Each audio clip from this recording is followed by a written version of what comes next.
உங்களுக்கு திரிஷா மேல ஒரு கண்ணு. திரிஷா மேல கண்ணா? ஹலோ, நீங்க அப்படிதாங்க சொல்றீங்க. அண்ணிங்க அவங்க அண்ணி. நீங்க என்னமோ அப்படிங்கிறது மாதிரி இது பண்றீங்க. அவங்க எனக்கு அண்ணிங்க.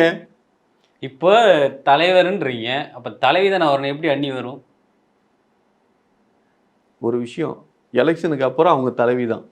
அவங்க வந்து எம்எல்ஏவை நிக்க போறாங்க. ஓ, புரியுதுங்களா? தொகுதியெல்லாம் கொடுத்தாச்சா?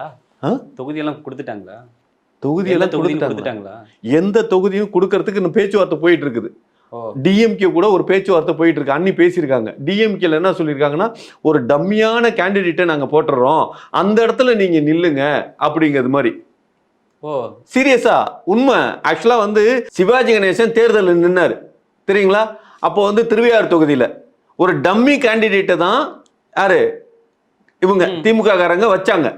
ஓ ஆமா, சிவாஜி கணேசனுக்கு ஆப்போசிட்டா நின்னது ஒரு டம்மி, ஒரு மாடு மேய்க்கிறவனை தான் நிப்பாட்டினாங்க. அப்படியா? ஆமா, அந்த நேரத்துல.